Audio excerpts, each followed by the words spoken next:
우리가 잘 알고 있는 대표적인 실존주의 철학자 중에 키에르케고르라고 하는 사람이 있습니다. 그 사람이 이런 말을 했어요. 신실한 그리스도인으로서 모든 그리스도인들은 하나님 앞에 선 단독자로서의 인간적인 실존을 가지고 있다라고 이렇게 이야기를 합니다. 하나님 앞에 선 단독자. 모든 사람은, 우리 교회가 이렇게 있지만 모든 사람은 다 하나님 앞에 서는 거예요. 1대1로 다 하나님 앞에 서는데 그 하나님 앞에서는 1대1의 존재, 이걸 인간적인 실존이다라고 이렇게 이야기를 합니다. 그 인간적인 실존은 세 가지 차원의 인간적인 실존이 있습니다. 첫 번째 차원은 미적 실존이라고 하는 차원입니다. 미적 실존이라고 하는 차원의 사람들은 자기 중심으로 생각하는 사람입니다. 자기 이익을 따라서 살아가는 사람들이 미적 실존의 존재입니다. 두 번째 존재는 윤리적 실존입니다. 나의 이익보다는 그래도 될 수 있으면 많은 사람들이, 될 수 있으면 나의 유익이 조금 덜할지라도 상대방의 또 많은 사람들의 유익이 된다면 그걸 나는 택하겠다라고 해서 그런 삶을 살아가는 사람들, 윤리적인 규범을 존중하면서 많은 사람들에게 유익을 끼치며 살아가는 사람들, 이걸 윤리적인 실존이라고 이렇게 이야기를 합니다. 그리고 세 번째 실존이 종교적 실존입니다. 첫 번째 그 미적 실존과 또 윤리적인 실존, 여기에 더하여서 하나님을 믿는 사람들이, 하나님을, 신의 존재를 인정하는 사람들이 하나님의 뜻을 찾아서 하나님의 뜻에 따라서 살아가려고 노력하는 그 실존, 이게 세 번째 종교적 실존입니다. 근데 한 인간에게는 여러분 이 세 개의 실존이 다 존재한다는 거예요. 첫 번째, 두 번째는 하나님을 믿지 않는 모든 사람들에게, 대부분의 사람들에게 주어지는 것이고, 세 번째 이 종교적인 실존이라고 하는 것은 하나님을 믿는 사람들에게 주어지기 때문에 모든 사람들은, 특별히 그리스도인들은 이 세 실존을 다 공존하고 살아가는 사람들이다라고 이렇게 말하고 있습니다. 여러분 그런 것 같습니까? 우리가 어떨 때는 개인적인 이익을 위하여서, 그리스도인임에도 불구하고 하나님을 믿는 사람임에도 불구하고 개인적인 유익을 추구하는 삶을 살 때도 있어요. 그러나 그게 다가 아니에요. 그렇게 살아가다 보면 권태와 환멸을 느낀다고 합니다. 자기의 유익을 쫓아서 살아가는 그 익숙한 삶을 살다 보면 권태기가 온대요. 늘 내 유익을 위해서 살다 보니 그런 권태기가 온답니다. 그러나 그런 또 내 유익을 가로막는 것들에 대하여서는 또 환멸을 느낀다고 해요. 그 나의 유익을 가지지 못하도록 가로막는 모든 상황들, 모든 사람들, 그런 사람들을 환멸하고 또 적대하는 그런 모습들이 나타난다고 해요.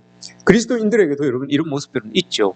내가 하나님을 믿는 종교적 실존으로 살아가야 되는 사람임에도 불구하고 미적 존재로 살아가는, 미적 실존을 추구하면서 살아가는 나의 모습이 있다는 거예요. 내 개인을 위하여서 살아가는 사람 모습이 있다는 거죠. 그게 좀 더 한 단계 더 성숙한 사람들이 윤리적인 규범을 바탕으로 나 이외에 다른 사람들에게 유익을 끼치면서 살아가는 사람들, 나보다는 많은 사람들에게 유익이 된다면 나의 이기적인 욕심을 제한할 수 있는 사람들, 이게 윤리적인 실존을 가지고 살아가는 사람들이라고 합니다. 네, 그리스도인들 중에는 그런 사람들도 있다는 겁니다. 그러나 하나님을 믿는 사람들은 여기에 더하여서 하나님의 뜻을 따라서, 하나님의 그 계획이 뭔지 그것을 따라서 살아가고자 하는 마음을 가지고 그리스도인들은 살아가야 된다라고 이렇게 말합니다. 왜냐하면 윤리적인 규범을 따라서 살아가려고 하는 그런 사람들도 여러분 깨닫기는 그게 다가 아니다. 우리가 따르는 윤리적인 의식, 또 우리가 하는 사고, 여기에는 분명히 한계가 있기 때문에 그것을 뛰어넘는 하나님의 말씀, 하나님의 그 뜻, 이게 우리를 다스려 가야지만 우리가 온전한 존재로서 살아갈 수 있다라고 이렇게 말하고 있죠. 키에르케고르가 그렇게 이야기를 합니다. 공포와 전율이라는 책에서 그 이야기를 합니다. 오늘 여러분 아브라함도 마찬가지예요. 아브라함도 오늘 우리가 읽은 이 아브라함의 이 제사, 하나님께 올려드리는 이 제사의 이야기는 여러분 너무너무 많이 알고 너무 익숙한 내용이에요. 그런데도 우리가 한 번 더 보아야 될 이유는 이 안에서 아브라함도 여러분 이 세 가지의 영역 속에서 왔다 갔다 해요. 믿음의 조상이라고 하지만 복의 근원이라고 하는 이 사람임에도 불구하고 이 사람도 여러분 왔다 갔다 해요. 언제는 자기의 유익을 위하여서, 또 언제는 또 공동체의 유익을 위하여서, 그러다가 또 깨달아서 하나님의 뜻을 발견하기 위하여서 고민하고 걱정하는 그런 이 아브라함의 모습을 오늘 본문에서 우리가 볼 수 있다는 거죠. 그걸 보면서 이게 비단 아브라함의 이야기뿐만이 아니라 우리도 이런 모습이 있구나라는 것을 다시 한번 깨닫고 어떻게 하면 좀 더 하나님께로 더 가까이 나아갈 수 있을까, 이걸 우리가 한번 더 고민해 보자는 차원에서 오늘 말씀을 보는 겁니다. 오늘 이 말씀은 여러분 하갈과 이스마엘이 집을 떠나고 난 이후에 생겨진 일입니다. 오늘 밤에 하나님께서 아브라함에게 나타나셔서 1절, 2절처럼 말씀하십니다. 네 아들, 내 사랑하는 독자 이삭을 데리고 모리아산, 내가 지시하는 그 산으로 가서 번제로 드려라 라고 이렇게 말씀을 하십니다. 근데 아브라함이 이 말씀을 듣고 이 말씀을 들어요. 근데 이 말씀이 꿈에서 들었는지 환상에서 들었는지 면전에서 생시에 들었는지는 알지 못해요. 그러나 이것이 하나님의 음성이라는 것은 알아요. 왜냐하면 아브라함이 벌써 40년 이상을 하나님과 교제하며 살았던 사람이에요. 하나님의 이끌림을 받았던 사람이에요. 그래서 이게 내가 생시에 꿈에 환상에 받은 건지는 모르겠지만 이게 하나님의 음성은 맞다, 하나님의 명령은 맞다는 것을 알아요. 40년 동안 하나님과 관계를 해왔으니 그걸 알 거 아니에요. 하나님이 이게 하나님의 음성이다 이런 느낌이 있을 거 아니에요. 하나님이 이게 나에게 주시는 명령이다라고 하는 그런 어떤 마음에 동함이 있었을 거예요. 그래서 이게 하나님의 명령이다라는 것을 알았어요. 그런데 그 명령을 딱 받고 나서, 그 하나님의 음성을 듣고 나서 여러분 아브라함은 기쁘지 않았어요. 이 명령 때문에 여러분 아브라함은 밤잠을 이루지 못합니다. 하나님께서 들려준 음성임에도 불구하고 그동안 내가 40년 동안 믿어온 하나님이라면 이런 명령을 주실 리가 없는데 이런 명령을 주신 거예요. 이런 명령은 여러분 자기가 살고 있었던, 아브라함이 살고 있었던 그 가나안 토착민들이나 할 법한 명령이에요. 가나안 토착민들이 섬기는 그 우상이 줄 법한 그런 명령이에요. 그런 아주 가증스러운 일이잖아요. 자녀를 번제로 불살라서 하나님께 올려드려라, 제사로 드려라 라고 하는 이런 것은 가나안 토착민이나 하는 그런 이 미개한 아주 가증스러운 일이에요. 그런데 자기가 믿고 있는 그 하나님이 이런 명령을 주셨다는 것에 대하여서, 하나님의 이런 요구하심에 대하여서 자기는 40년 동안 하나님이 다른 우상과 다르기 때문에, 다르게 그렇게 자기에게 명령하시고 자기를 이끌어 주셨기 때문에 그 하나님에 대한 믿음에 대한 자부심이 뛰어났던 그런 아브라함이었어요. 그런데 뜬금없이 가나안 토착민이 섬기는 우상과 전혀 다를 바 없는 명령을 자기에게 덕 주시니 이 명령을 붙들고 이 아브라함이 어떻게 해야 될지를 모르겠는 거예요. 아마 생각하기에는 내가 혹 뭐에 홀려가지고 이 가나안 토착민의 귀신이 쓰여가지고 이게 하나님의 음성으로 들려서 내가 지금 이렇게 하는 건 아닐까라는 그런 생각도 아마 하고 있었을지도 몰라요. 만일 여러분 이것이 하나님의 음성이 맞다면, 아브라함이 생각하기에 만일 이것이 하나님의 이 음성이 맞다면 아버지로서 여러분 어떻게 생떼 같은 자식을 잡아가지고 하나님 앞에 올려드릴 수가 있겠습니까? 지금 아내와 상의도 안 했는데, 아내와 상의도 안 하고 이렇게 해서 아이를 만약에 제사를 드리고 왔으면 그 마음 가지고 어떻게 살아가겠습니까, 여러분? 아버지가. 그리고 아내는 또 어떤 얼굴로 어떻게 볼 수가 있겠습니까? 그리고 여러분 자기가 믿음을 가지고 하나님을 섬기는 사람으로서 우상을 섬기는 사람들을 향하여서 그런 우상을 섬기지 말라고 그렇게 이야기하면서 살아왔을 텐데, 자기가 그렇게 이야기해놓고 자기가 자기 아들을 자기가 섬기고 있는 하나님 앞에 번제로 드렸다고 하면 그 사람들이, 주변에 있는 사람들이 여러분 얼마나 손가락질 하겠습니까?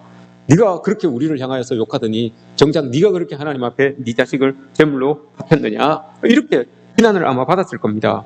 상식적으로도 윤리적으로도 도덕적으로도 가당치 않은 일입니다.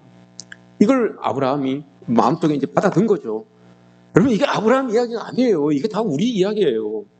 우리가 여러분 하나님 앞에 이렇게 하나님이 우리에게 이런 것들을 요구하실 때, 이런 명령들이 여러분 우리에게 이렇게 주어지실 때 여러분 어떤 고민들이 있습니까? 그냥 이건 하나님의 음성 아니다라고 그냥 툭 내버려 두십니까?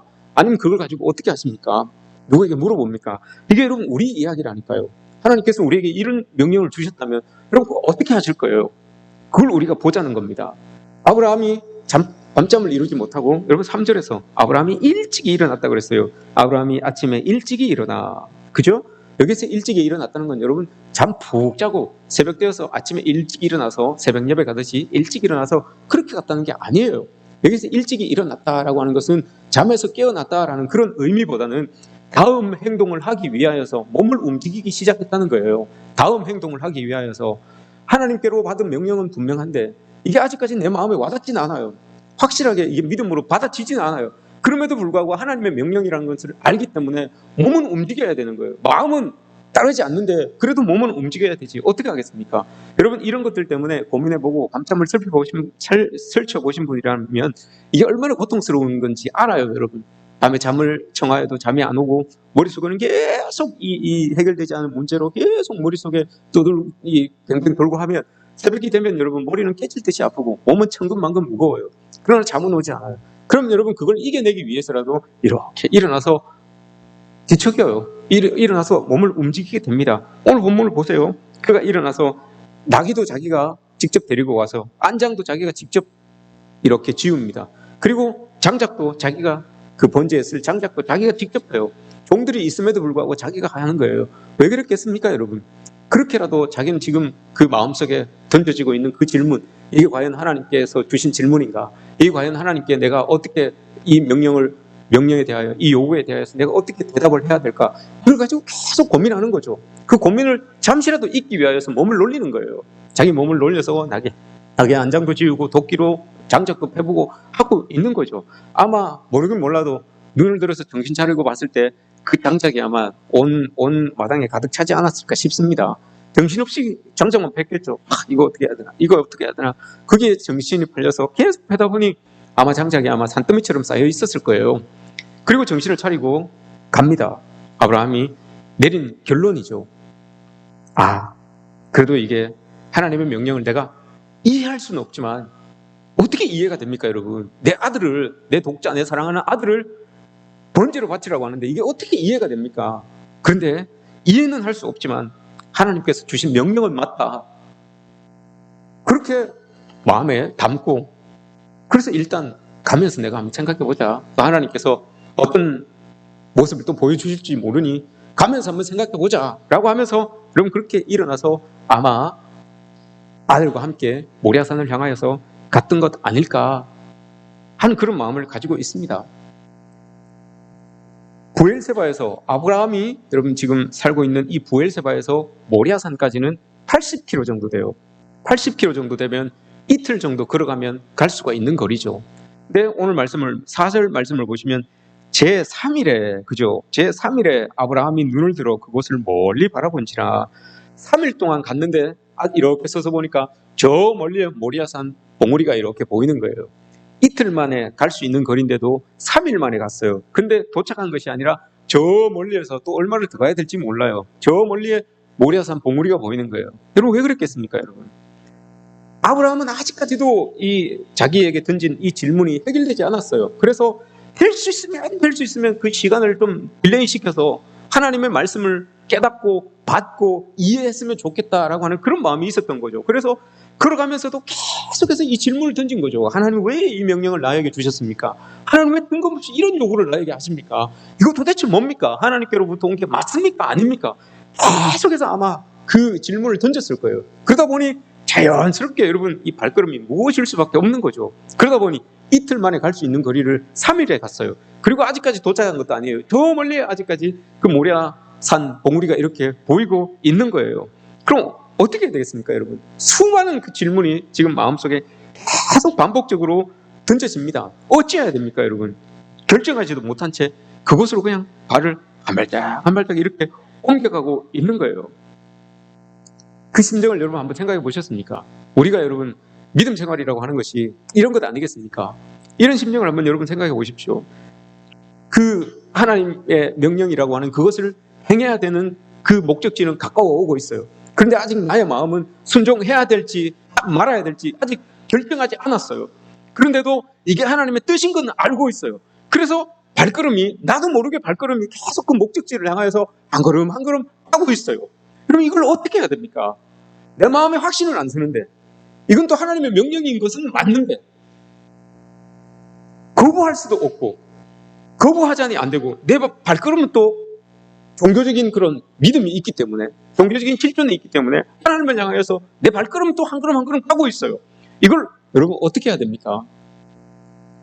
이제 잠시 후면 아브라함이 그 봉우리에 올라가서 자기 손에 들고 있는, 오늘 말씀에서 자기 손에 들고 있는 그 칼을 가지고 사용해야 될 때가 와요.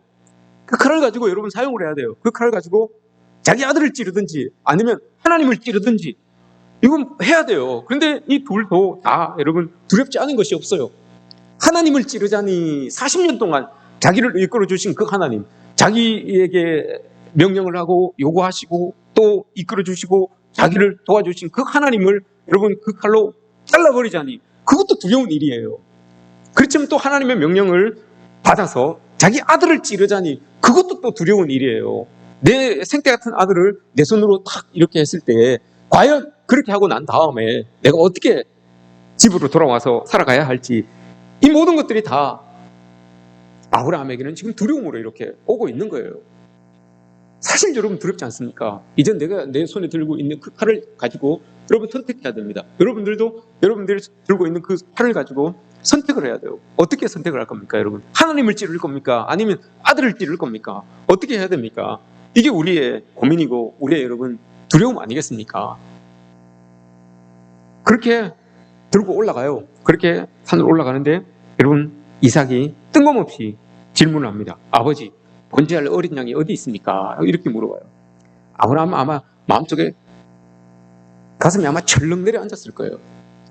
그러다가 자기도 모르게 툭 이야기를 합니다. 어린 양은 아마 하나님께서 손수 마련해 주실 거야 라고 이렇게 말씀을 합니다.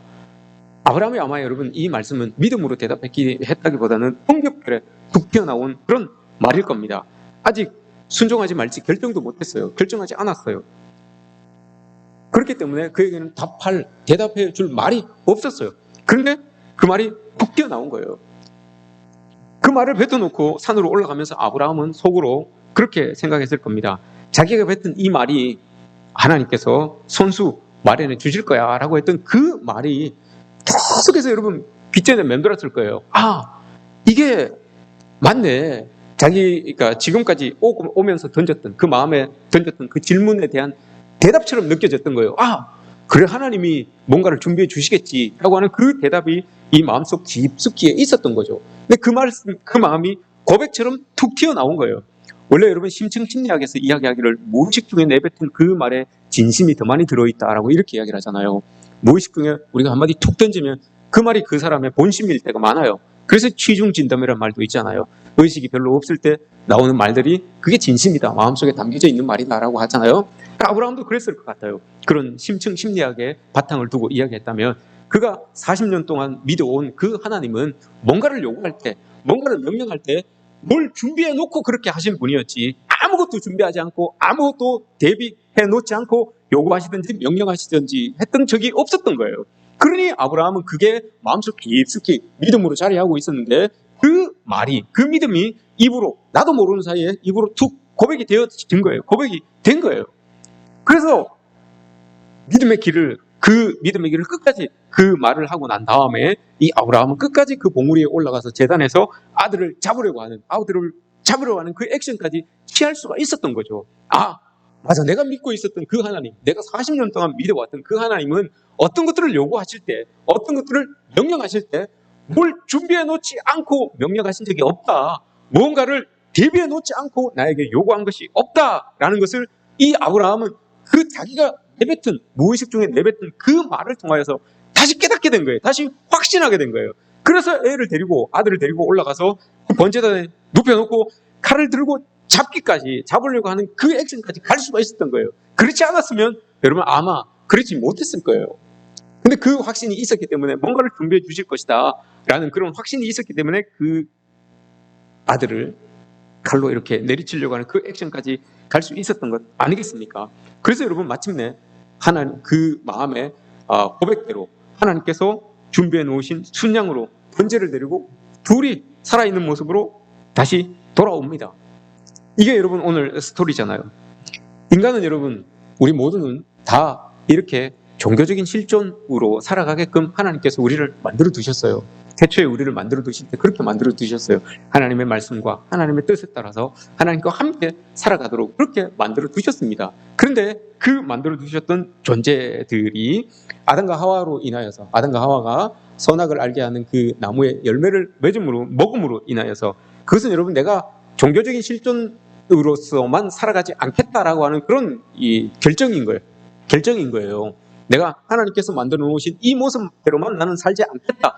이걸 자기들이 결정한 거예요. 그 열매를 따먹음으로 인하여서 나는 미적인 존재로도, 나는 물리적인 존재로도 그렇게 살고 싶습니다. 단지 하나님의 말씀에, 하나님의 뜻에만 붙들려서 살고 싶지 않습니다라고 하는 그 결정이 나무 열매를 먹음으로 나타난 거예요. 그래서 죄악이라고 하는 것이 우리에게 들어옴으로 인하여서 내 하나님의 말씀보다는 내 그런 어떤 유익을 위하여서 살아가고 있는 그런 모습들이 우리에게 이렇게 드러나게 되는 거죠. 이기적인 욕망을 따라서 모든 사람들이 살아갑니다. 자신의 이기적인 욕망을 따라서 살아갑니다. 이게 그럼 죄성이기 때문에 그런 거예요. 거기에 조금 더 윤리적인 사람은 그래도 나도 유익이 있지만 다른 사람들에게도 유익이 있었으면 좋겠다라는 그런 마음을 가지고 살아가는 거죠. 그래서 어떤 사람들은 이렇게 보면 야, 저 사람 참 훌륭한 사람이다 라고 이렇게 이야기를 듣는 사람들은 나의 유익보다는 그래도 윤리적인 차원에서 선택하고 결정하는 그런 이 모습들이 상당히 자주 있는 사람들이죠. 그런 사람들을 향하여서 아, 저 사람 훌륭한 사람이다 라고 이렇게 말합니다. 성도들에게 있어서 여러분 이런 것들은 믿음이 그런 역할을 해줍니다. 믿음이 사람들에게 야, 저 사람 참 법 없이도 살 사람이다. 저 사람 참 괜찮은 사람이다. 좋은 사람이다. 훌륭한 사람이다 라고 이렇게 만들어 주는, 그렇게 말할 수 있게 하는 것이 믿는 사람들에게는 여러분 믿음이라고 하는 거예요. 하나님을 믿는 사람에게는 믿음이라고 하는 것이 우리의 말과 우리의 행동과 우리의 생각과 우리의 윤리적인 모습들을 그렇게 이끌어가는 거죠. 믿음이라고 하는 것이. 그래서 성도들에게 이 믿음이라는 게 있어요. 그런데 여러분, 믿음을 가지고 있는 성도들에게도 죄성이라는 것이 남아있어요. 죄성이라는 것이 남아있기 때문에 늘 종교적인 그런 이 실존으로서만은 살지 못해요. 하나님의 말씀만 붙들고 살지 못해요. 때로는 나의 유익을 따라서 살아가요. 그리고 때로는 또 공동체의 유익을 따라서 살아가요. 그리고 그것을 훌쩍 뛰어넘어서 하나님의 뜻을 붙들고 살아가기도 해요. 이게 왔다 갔다 해요. 종교적인 실존을 가지고 있는 우리들도 여러분 왔다 갔다 해요. 어떨 때는 나만 위해서, 어떨 때는 이렇게 공동체를 위해서, 또 어떨 때는 하나님만을 위해서 이렇게 살아가는 모습들이 있어요. 이게 우리의 실존적인 모습이에요. 좀 더 종교적인 그런 어떤 실존으로서의 살아가는 모습들이 많아지면 그걸 우리는 영적인 성장이라 그러고 그것을 우리가 성화의 모습이다라고 이렇게 이야기를 하잖아요. 근데 아브라함도 여러분 한번 보십시오. 오늘 아브라함도 우리가 보지만 이 아브라함도 믿음의 조상이지만 이 세 단계를 왔다 갔다 해요. 여러분, 이 세 단계를 왔다 갔다 한다는 게 이게 잘못된 게 아니에요. 잘못됐다고 이야기하는 게 아니에요. 우리는 모두가 다 그렇게 이야기를 해요. 내 마음에 안 들고 수틀리면 남만 위해서 사는 게 맞죠. 믿음의 사람일지라도, 하나님을 잘 섬기던 사람일지라도 뭔가가 여러분 삐끗하면, 하나님과의 관계든지 믿음의 그런 어떤 동료들과의 관계든지 뭔가가 삐끗하면 여러분 나만 위해서 살아가요. 다른 거 신경 안 써요. 나에게 주어지는 게 최고로 그렇게 살아가는 모습들이 우리에게 있어요. 아브라함에게도 여러분 이런 모습들이 있었습니다. 아브라함이 여러분 자기의 유익을 위해서만 살아갔을 때가 있었죠. 우리가 잘 알고 있듯이 자기의 아내인데도 불구하고 자기의 유익을 위하여서 저기 애굽에 내려갔을 때 또 아비멜렉 앞에서 이 내 누이입니다 라고 이렇게 이야기했잖아요. 자기 유익 때문에 그렇게 했던 거예요. 하나님을 알고 있었던 사람이에요. 그렇지만 그렇게 이야기를 하잖아요. 그랬던 아브라함이 또 윤리적인 존재로서 사람들을 많이 유익하게 했던 모습도 있어요. 롯과 함께 있을 때에 그 조카에게 먼저 선택권을 주잖아요. 그죠? 나보다는 저 사람을 더 위하는 그런 모습이에요. 그리고 소돔과 고모라가 멸망할 때 아브라함이 기도하잖아요. 하나님 앞에 때를 쓰잖아요. 하나님 50명만, 45명만, 40명만, 30명만 이렇게 하잖아요. 나보다는 많은 사람들을 위하는 그런 윤리적인 모습이에요. 하나님을 믿는 사람으로서의 당연한 모습이죠.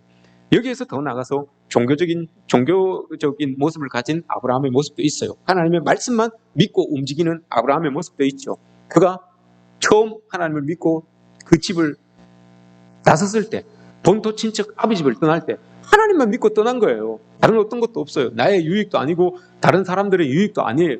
그냥 하나님의 말씀을 믿고 떠났던 거예요. 그리고 하갈과 이스마엘을 내보내기를 고민하고 있을 때에 하나님께서 말씀을 들려주셨을 때 그 말씀 따라서 행했어요. 이건 나의 유익도 아니고 그 사람들의 유익도 아니고 하나님의 말씀을 따라서 행한 거예요. 이게 아브라함의 모습에도 있었다는 거죠. 여기에도 있었고 여기에도 있었고 여기에도 있었고 다 모습이 있었어요. 아브라함에게도 여러분 이런 모습들이 다 있었어요. 우리에게도 여러분 이런 모습이 지금도 우리에게도 이런 모습이 있고요. 그때로는 어떻게 보면 참 완벽한 믿음의 사람처럼 보일 때가 있어요. 그죠? 종교적인 실존으로 살아갈 때는 저 사람 참 완벽하게 어떻게 저렇게 할 수 있을까? 본토 친척 아비 집을 다 버리고 어떻게 떠날 수 있을까? 종교적인 모습이 참 이렇게 뛰어난 모습으로 보일 때가 있어요. 근데 또 어떻게 보면 지극히 세상 사람과도 같은 그런 모습으로 살아갈 때도 또 있어요. 저 사람 참 하나님 믿는 사람이라고 하는데 어떻게 세상 사람들보다 더 저렇게 못할 수가 있냐, 더 악하게 살 수가 있냐, 이런 말을 들을 때도 있어요. 아브라함도 여러분 그랬어요. 아브라함도 애굽에 갔을 때 그렇게 속였을 때 그 왕이 그 애굽 사람들이 그렇게 이야기를 했어요. 이런 모습들이 다 있단 말입니다. 그러나 중요한 것은 여러분 결정적일 때에 하나님의 음성, 하나님의 명령, 하나님의 요구, 여기에 대하여서 여러분 우리가 아브라함처럼 고민할 수 있냐, 고뇌하면서 두려워하면서 밤잠을 설쳐가면서 고민하고 그 뜻을 알아보려고, 그 명령을 순종해 보려고, 그 요구를 여러분 받아들여 보려고 그렇게 한번 노력해 보고 살아가느냐, 이게 중요하다는 거죠. 이게 중요하다는 겁니다. 이후로 아브라함에게 여러분 큰 시험이 없습니다. 이후로. 왜 그렇습니까, 여러분? 아마 이 지금 하나님께서 이삭을 번제로 바치라라고 했던 이 명령은 이해할 수 없는 하나님의 명령의 극치예요. 최고의 명령이었어요. 이건 도무지 이해할 수 없는 하나님의 명령이 참 많지만, 이 명령은 아들을 가서 번제로 바쳐라라고 했던 이 명령은 여러분 이해할 수 없는 명령 중에 최고의 명령인 거예요. 그리고 또 아브라함 입장에서 봤을 때 아브라함이 겪는 이 명령을 들어야 되나 말아야 되나, 이것 때문에 고민하고 두려워하는 이것은 여러분 하나님의 명령 앞에서 인간이 고민하고 겪어야 되는 그 고민과 두려움의 제일 큰 극대치예요. 하나님 편에서도 제일 큰 극대치고 인간의 편에서도 봤을 때도 제일 큰 극대치예요. 이걸 과연 어떻게 해야 되느냐, 이걸 지금 아브라함이 해내고 있는 거예요. 믿는다라고 하는 것은 여러분 그 말씀에 순종하면서 그 말씀을 내 것으로 받아들여서 그걸 이렇게 들고 나가는 것, 이게 믿음 아니겠습니까? 그래서 여러분 다행스럽게도 하나님께서는 이 아브라함에게 주셨던 이 극대치의 이해할 수 없는 명령의 극대치의 이 명령을 다른 사람들에게는 안 주셨어요. 지금까지도 안 주셨어요, 여러분. 왜 여러분 그러면 이 말씀을 아브라함에게 주셨을까요? 그건 이거죠. 아브라함을 보고 아브라함만을 위한 시험이 아니라 아브라함의 믿음을 본받아서 살아가야 되는 모든 사람을 위해서 주신 시험이에요. 이걸 보면서 믿는다라고 하는 것은, 신앙을 가진다라고 하는 것은, 하나님을 따라간다라고 하는 것은 하나님의 뜻으로 인해서 고뇌하고 두려워하고 고민하는 그런 밤을 지새야 하는 것임을 알게 하는 것이고, 그것을 통과했을 때 종교적인 실존으로서 우리가 하나님을 따르는, 하나님만 붙들고 살아가는 사람으로서 이렇게 한 단계 더 주님께로 더 가까이 갈 수 있다는 것을, 이 지금 엄청난 공포스러운 이 말씀을, 이 사건을 보여주면서 우리에게 지금 각인시키고 있는 거예요. 우리에게 진짜 이런 시험을 주시진 않아요. 그러나 하나님께서 믿는다고 하는 것은 이만한 인내가 있어야 되고, 이만한 고뇌가 있어야 되고, 이만한 두려움이 있어야 되고, 이걸 가지고 밤잠을 설쳐가며 지쳐가면서 고민해 볼 수 있는 그런 마음도 우리에게 있어야 된다. 그리고 그거를 그 고민 끝에 결정하고 뛰어넘어서 나아갈 때 하나님의 종교적인 존재로서 하나님과 더 가까이 갈 수 있는 우리의 모습들이 된다라는 것을 이 사건을 통해서 우리에게 보여주는 거예요. 여러분, 우리의 믿음의 여정들이 여기까지 왔습니다. 몇십 년을 또는 몇 년을 얼마를 해서 반평생을 살아서 지금 우리의 믿음의 여정이 여러분들이 서 있는 그곳까지 갔어요. 그곳까지 와 있습니다. 근데 여기에서 우리가 서 있는 그 믿음의 여정의 그 자리에서, 지금 이 자리에서 우리가 던질 수 있는 질문이 바로 이 질문이에요. 하나님은 과연 나에게 어떤 명령을 주셨고 또 어떤 요구를 하시는데, 내가 그 명령 때문에 밤잠을 설친 적이 얼마나 있었는지, 내가 그 요구 때문에 정말 고민하면서 두려움 가운데 떨면서 이걸 지켜야 되나 말아야 되나, 이것 때문에 내가 고민했던 그 나날들이 얼마나 됐느냐, 이걸 여러분 우리가 한번 돌아봐야 된다는 거죠. 그렇지 않으면 여러분 우리는 하나님의 종교적인 실존을 가지고 살아가야 되는 사람임에도 불구하고, 하나님을 믿고 살아가는 사람임에도 불구하고, 하나님을 믿는다는 그 믿음을 가지고 있는 사람임에도 불구하고 늘 미적인 존재, 나의 유익을 따라서만 나의 신앙을 이야기하는, 나의 유익을 따라서만 나의 믿음을 이야기하는 그런 사람이 될 수 있다는 거. 그걸 여러분 우리가 잊지 말아야 된다는 거죠. 그리고 거기에 조금 더 나아가서 공동체의 유익을 위하여서 나의 그런 이익을 포기할 줄 아는 그런 사람 정도는 된다라고 이렇게 살아가게 된다는 거죠. 그러나 여러분 우리에게 중요한 것은 이거예요. 종교적인 실존. 하나님께서 우리를 처음 만들어 놓으신 그 모습은 종교적인 실존이에요. 하나님의 뜻을 따라서, 하나님의 명령을 따라서 살아가는 것. 그러나 하나님은 그 명령을 요구하실 때, 하나님께서 우리에게 뭔가를 요구하실 때, 여러분 준비해 놓지 않고 우리에게 요구하시는 그런 하나님이 아니라는 것을 우리는 알잖아요. 여기까지 우리가 믿음 생활을 하면서 여러분 우리가 알잖아요. 그런데 그게 잘 안 된다는 거예요. 그게 우리의 고민이고, 그게 우리 걱정이고, 그게 우리의 두려움이에요. 그러니 이걸 여러분 어떻게 우리가 한 단계 더 올라설 수 있느냐, 이걸 여러분 답은 여러분들이 해야 돼요. 제가 답을 드릴 수가 없어요. 같이 여러분 고민해야 돼요. 한 단계 더 올라설 수 있는 방법이 도대체 뭐냐, 이걸 여러분 우리가 고민해야 된다는 거죠. 아브라함이 여러분 그렇게 자기는 무의식 중에 툭 던진 말인데 그 말에서 답을 찾은 거예요. 여러분 때로는 어떻게 툭 던지는 말에서 답을 찾을 수가 있어요. 누군가가 툭 던지는 말에서 답을 찾을 수가 있어요. 또 그냥 쑥 지나가는 모습 속에서 뭔가 답을 툭 찾을 수도 있어요. 그렇게도 하나님은 우리에게 보여주신다는 거죠. 여러분 우리가 기억하십시오. 우리는 하나님의 백성들입니다. 하나님을 믿는 사람들입니다. 하나님을 따르는 믿음의 사람들입니다. 아브라함 같은 사람이에요. 믿음의 사람이에요. 그런데 그 믿음의 사람들이 때로는 그 믿음이 약하진 않아요. 약하진 않은데 아직까지도 우리의 마음속에 죄성이라고 하는 것이 남아있어서 믿음보다 그 죄성이라는 것이 더 크게 작용하여서 나를 위하여서 더 빨리 움직여지는, 또 그 위의 단계를 위하여서 더 빨리 움직여지는 나의 모습을 볼 때가 있다는 거죠. 이게 참 안타깝고 이게 참 가슴을 치며 고민해야 될 모습이라는 거죠. 여러분 우리에게 이런 모습들이 얼마나 많습니까? 얼마나 됩니까 여러분?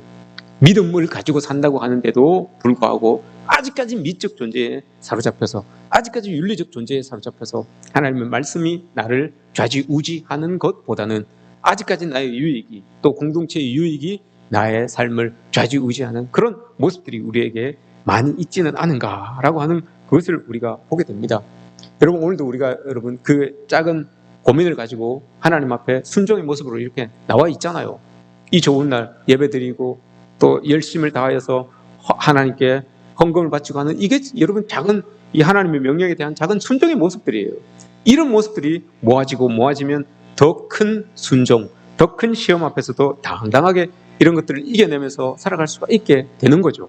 여러분 우리가 이 길이 하나님의 길을 걷는다는 것이 여러분 때로는 두렵기도 해요. 때로는 떨리기도 합니다. 그 시험을 만나게도 됩니다. 그러나 그 시험을 여러분 보기 좋게 넘어서서 아브라함이 그러하였던 것처럼 우리도 복의 통로가 되어서 정말 하나님이 주시는 그 모든 것들, 하나님이 허락하시는 모든 것들을 받아 누릴 수 있는 그런 하나님의 사람들이 되시기를 주님의 이름으로 축복합니다. 그 모든 것들을 여러분들을 통하여서 흘러 넘치게 되는 은혜가 여러분들의 삶 가운데 있어지기를 주의 이름으로 축복합니다.